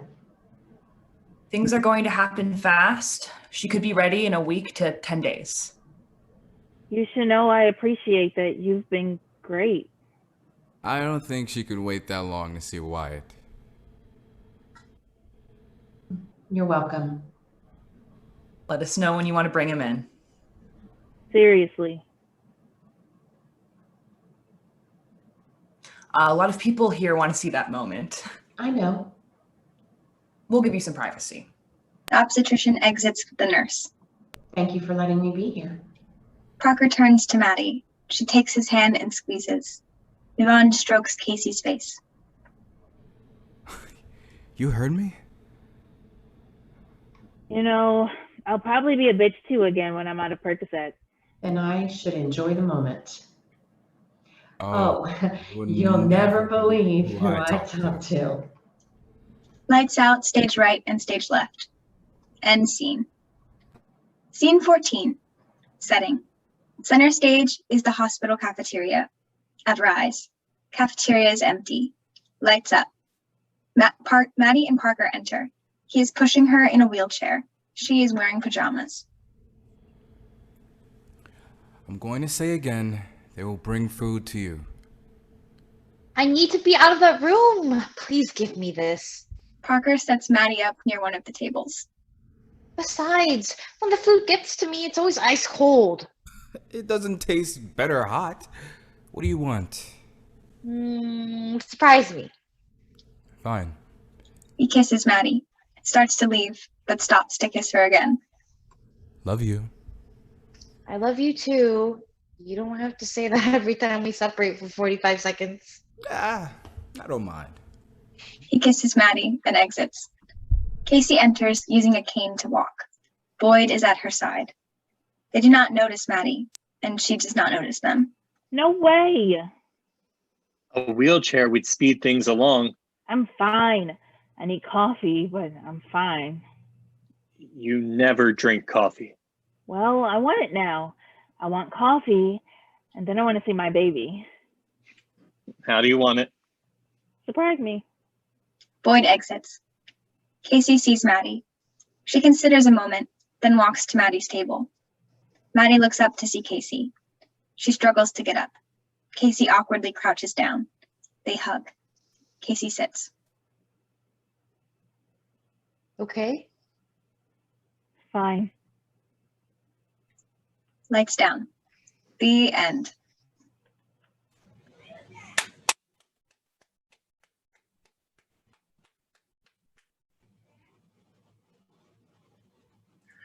Alrighty. Thank you so much. Yeah. So so now we're gonna have a little bit of a talk back. I understand that some of my actors had to leave. So if they need to leave, they can go. But thank you. Great job, everybody. Thank you. Thank you. Yes. So we're just gonna have a little bit of a talk back here. And any audience members, feel free to put into the chat. And yes, feel free to personally hop on, turn on your camera, and ask some questions. And then, yeah, does anybody have any questions for the cast or the process, for the playwright or for the director?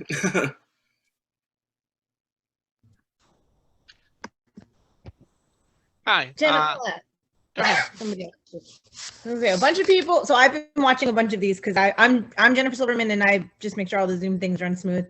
And all the other ones we've had have had a much smaller cast, and where pretty much all of the actors were in most scenes in the play, so there wasn't as much entering and leaving.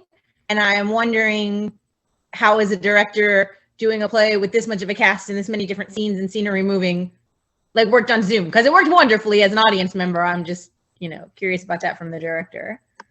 Yeah, I think that the main thing that I found really helped with like scene changes and stuff like that was the high non-video participants. I think like having the people who aren't on stage like off the screen and I could really just focus on the people that were in the scene at the time really allowed me to like understand who's in what scene, where is it, because I feel like this show does a fantastic job of being on the stage, but since this is on Zoom, like it's a little bit harder to picture and imagine, so I really wanted to make sure I knew who was in which scene and make sure that the audience was able to understand that Maddie and Parker are separate from Casey and Boyd, and those are two different like areas. Yeah. Did you ever feel like punching the playwright because of all the characters in it? No, not at all. That's important for me. I would like to thank real quick. We actually have, I believe he's still on. Sean Reynolds is in the audience, and he was the person who wrote the lyrics for the song that was played. And we worked a little bit together, and I basically put music behind it. And Sean's a really talented songwriter, and I hope he enjoyed, I believe he did, the singing that was done to that day. We had some wonderful singing. So there's Sean. Hi, Sean. Hi. Can you see me okay? Is my camera on? Yeah. Yep. Thank you, Brad. That was very kind of you. That song has had a lot of lives, actually. I wrote that many, many, many years ago, and I can't even remember the girl that I wrote it for. But it was nice to hear somebody's voice other than my own, because my voice is quite terrible. Since then, I've actually, that song has also been redone by a friend of mine as well, with a different production behind it as well, and even different lyrics. So it was really cool to see it in this setting. I did have a question though for the director and for Brad. Brad, when you wrote this, did you have the thought of the synchronized talking, I guess, or the parallel dialogue, simultaneous dialogue, I think is what I'm trying to ask. Yeah, it's incredibly effective, even on Zoom. It's that was pretty much the hook of the show. Yeah. The last play I wrote, which was called Say Yes, which was just recently done as basically a podcast radio play sort of thing, was very bare bones. It was a 3-character play and all in one place. And I decided that was way too easy and I wanted to make myself crazy. So I had the idea of doing this intricate with the lines sort of weaving and basically 2 plays going on at once. A lifetime ago, and I'm completely blanking on the name of the movie, there was actually a movie that had broke up the screen into 4 pieces, and you had 4 movies going on at the same time. And every now and then scenes would sort of interact and cross through each other. And I really liked that idea, but I wanted to do it very dialogue heavy. I was very excited when Baltimore Playwrights Festival selected my show for a reading. I was terrified when we found out it was going to be done via Zoom, because I didn't know how it would work with the technology. And although I would still desperately like to see this show done live, and hopefully, fingers crossed, that's in the cards. But I still think, and really thanks to Jenna putting together an amazing cast of very good actors who were able to roll with a really interesting hook in a not ideal circumstance, was able to get something great out of it. So all the credit to Jenna for that and the cast. Yeah, I definitely have to give props to the cast. I think over this past year with COVID and everything, like acting on Zoom has become a part of college classes, and all of the people here are at like the college level, except for Yvonne.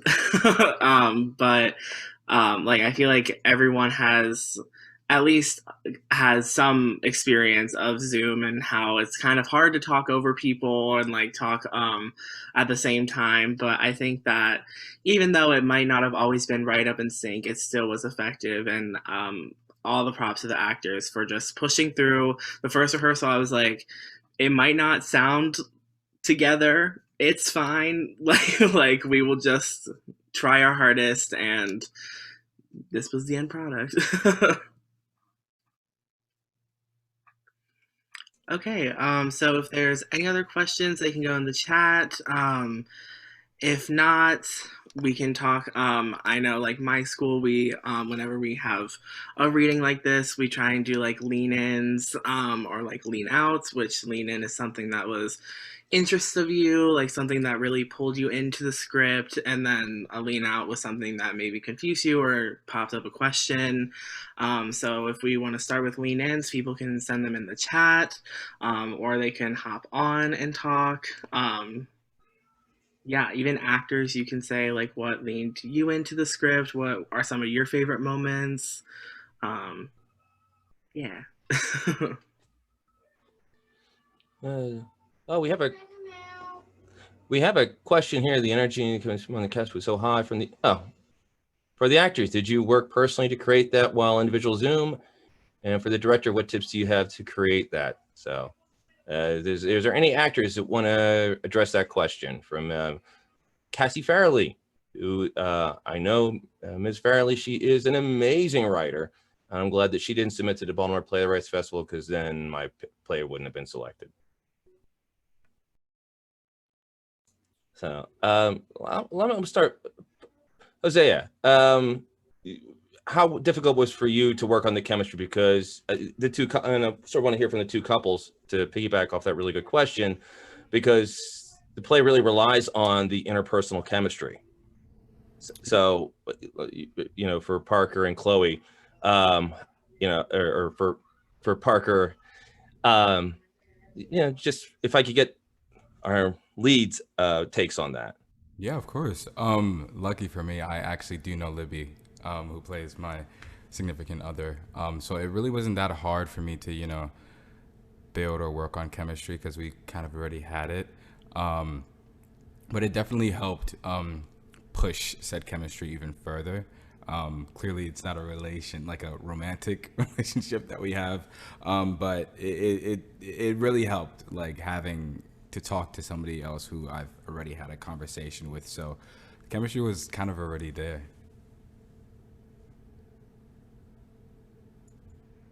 Chloe, what about you? Your feelings on that? Yeah, so I hope you can hear me. I actually didn't know Michael before this, and I reached out to him because I felt like a teeny bit of disconnect after the first reading, and then like I felt that it was getting better, like the first rehearsal. I felt that it was getting better during the second rehearsal, but I was like, what are you doing over there, Michael? Because I feel like sometimes you're looking like, I don't know if I should be looking like directly at you in the camera like this. I'm trying to read, like, what are you doing? Because I feel like there are moments where we do have a very strong connection, and I want to keep that up the whole time. And I think that that conversation that we had like after our second rehearsal really helped with this run. So I reached out to him on the side. Oh, Michael, you have anything to share with that? Yeah, no, kind of just going off Chloe. We've never met. Now we are friends on Instagram and had a great conversation. Something else, though, that really helped was you did an amazing job, Brad, with the dialogue itself. And it created such a natural feeling of a relationship that really getting into it, it just started to flow as we went through it over and over again. So that really, along with like the conversation Chloe and I were able to have, definitely helped.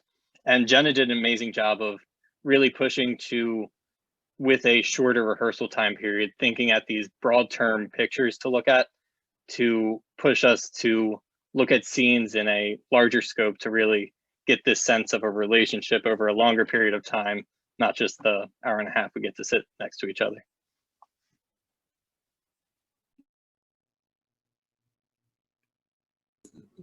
There was a pretty interesting question here from, I think, Liam. And of course, I just lost the question. Liam, would it be possible for you to unmute and share your question again with us, please? I still have Liam's question if you need. Liam wants to know if the actors were reading on their script, because it seems like it would be impossible to keep track of your lines and all the in and out and cameras on in and off and the split screens without having your script. So are we performing it with the script or memorized, or how are you guys working? I said they were able to have their scripts with them for the reading. I think that like at a few times they probably knew what was coming, and I think everyone after a few rehearsals was able to kind of pick up on when they were supposed to be on, when they were supposed to be off. But yeah, everyone just had their script with them reading. So that posed another thing for the chemistry. Excuse me, real quick, the director question was what tips did you employ to create that energy and stuff? I think that like kind of going off of the whole like having the scripts in front of you and everything like that, just pointing out like particular moments where there needs to be a higher energy and when where there can be a more honed energy. I think that is really important to creating just energy amongst throughout the entire play. So I really wanted to point out like the scene where Casey is going into like they need to do the emergency C-section and stuff. I was like, that needs to be high energy. Like that is like we are on the move, people. But then more scenes like when they're talking about the cheating, or like when Casey is talking about her history with her stepfather, like those things can be more honed energy, more intense, more deeper of a connection and intimate feeling, and then that can combat with all the higher energy moments throughout the script as well. I see there's a question from Lenny from Ovation Dinner Theater, and rather just hear my voice repeating these questions. Len, can you share that again? Possibly by unmuting first.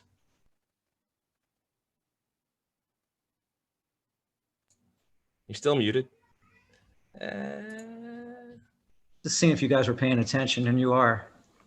Hi, Jenna. Good Hi. job. Wonderful work by the entire team.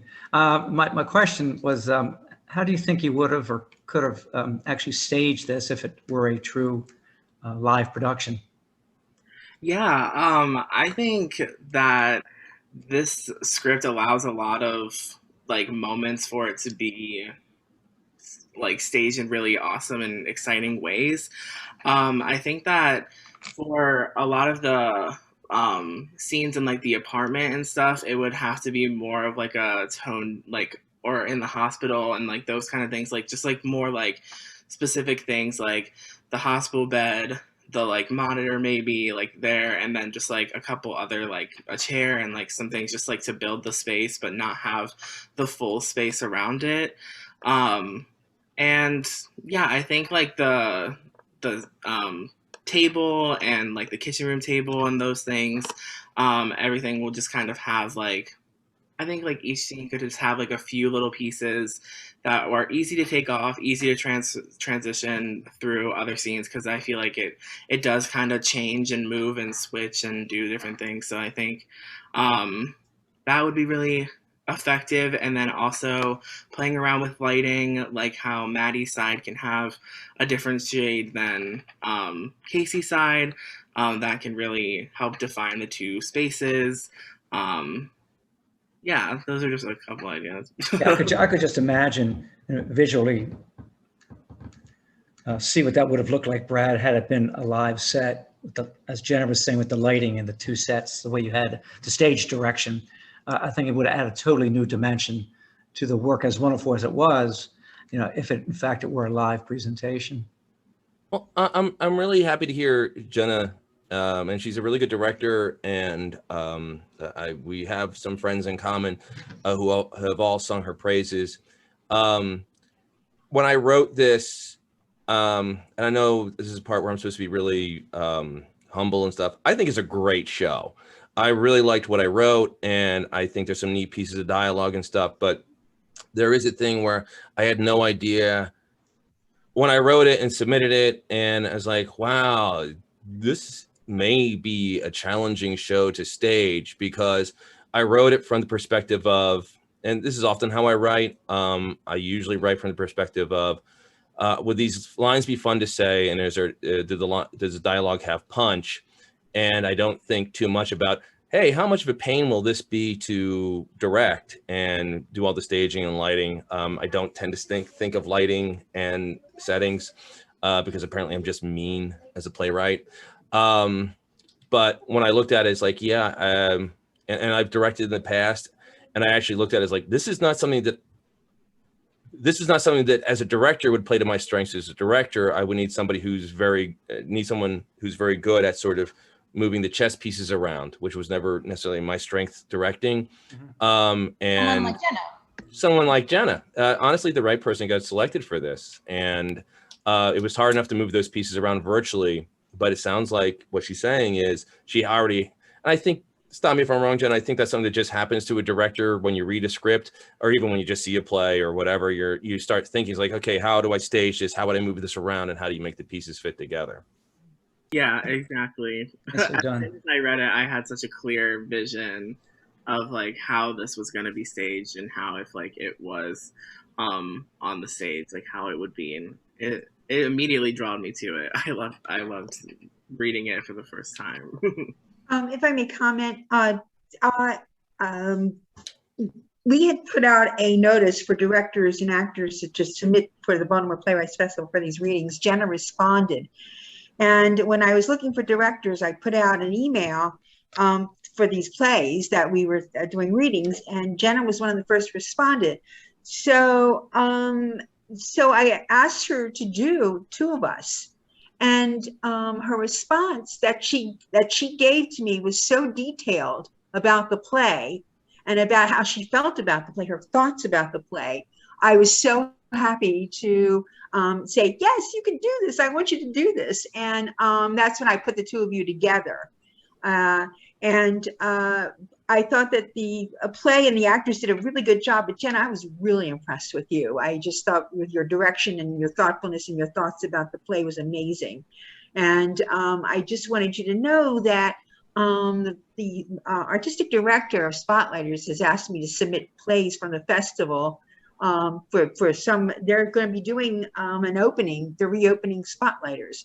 So I submitted some plays, and Brad, yours is one of them. So I'm hoping that it gets picked. I told him that I sent him the synopses, and I said, please look at YouTube. I said, BPF has its own YouTube channel, so please check the readings out and the discussions. So I'm hoping that one or more gets picked. So, but anyway, thank you for your direction, Brad. Thank you for the play actors. Thank you for your wonderful interpretations also. It's really exciting. Aaron, that's a great commercial. We're not ending now, but I'm going to interject and say, check out the BPF's YouTube page. We've already had 3 great readings. This one will be there. And we have another one next week that you should either attend live. That's the final. That's a four great readings. Tell all your friends. We're not necessarily having them here. I'm just introducing. Yeah. The final one is next week, though. And Miriam, real quick, if I can interject something. I believe you and I go back about the better part of 17 or 18 years. If you recall, oh my God, Baltimore Playwrights Festival submission from a fellow in Pennsylvania, I believe. It was done at Fells Point Corner Theater named The show was called Partners. Uh-huh. Are you familiar with Partners? I remember that play. And I auditioned for a part, and I was cast. Uh-huh. And we were actually named the best. We received the award for Best Play. Best Play in Baltimore Playwrights Festival. Partners was back in 2002, right. I 2003. directed his other play. Yes, you did. Yes. Anyways, Sharon Weaver directed your Sharon play. Weaver, exactly. Yeah. Yes. Yeah. I think you all, I believe you auditioned me. So yeah, years ago. But Sharon wanted you. Sure. Yes. So, and she's my closest friend. Good. It's great to see you again after all these years. Thank you. Thank You're you. Welcome. I'm sorry. Go ahead, Jenna. I'm sorry, Brad. Yeah. Good. Hi, Jen. Yeah, I mean, if everyone has any other questions or anything, if not. Well, I just want to say thank you to everyone for taking their time. We will post links to the YouTube page as soon as this is on. You guys, thanks for great questions. And again, I can't thank the cast enough for taking the time and making what I wrote better, and Jenna for putting together such an amazing cast and putting all the effort in. So this has been fun.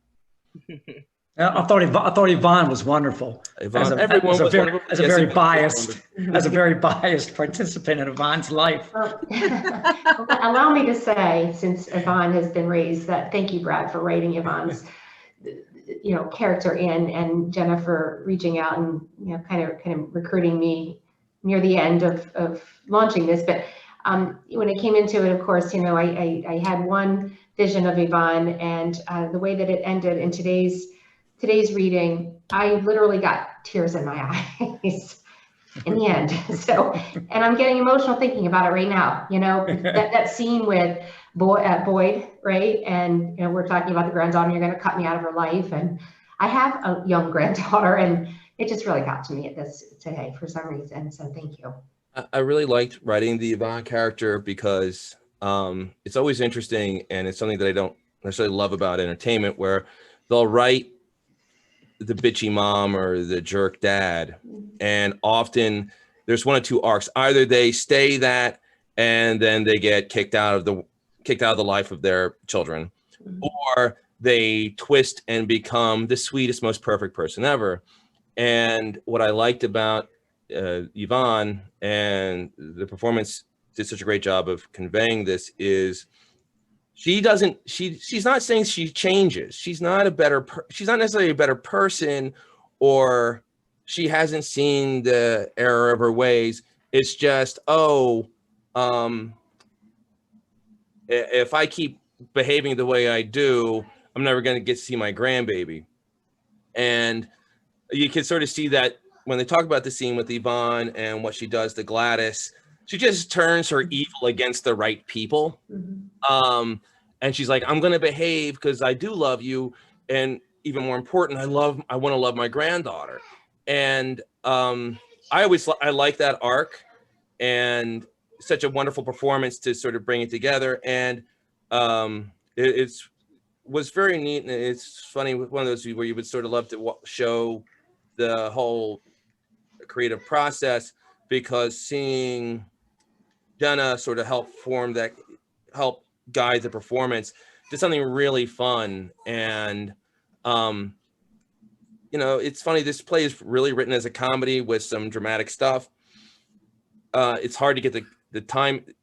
Zoom sadly saps a little bit of the comedic energy, but while the jokes still work, but so much of it relies on quick pacing, which you can't do when we're in this world. But the emotional impact of some of those scenes really hit me, between that scene that you're talking about, where Boyd's just sort of laying down the law, and also when the two couples both reconcile at the same point. Those are both scenes that have a lot of emotional impact. And it's funny because I've worked on this show for years. And I know these lines inside and out, except for when I realized that some of the lines don't work, then I got to change them, which is a whole different thing. But even still, seeing these performances really added a lot of impact. So I'm like, oh, this sounds good. Am I good, or is it just they're really good actors? And I like to think it's both. It is both. and Jenna's direction. Definitely. Yeah. Does anybody else have any other comments or things to say? Okay, then, so thank you again, everyone. Brad, Jenna, actors, thank you so much for your wonderful, wonderful presentation today. And we are currently wrapping up our readings, well, our ratings for the present season. So we'll be starting those readings probably in the fall. So thank you very much. Okay. Thank you. All Take right. care.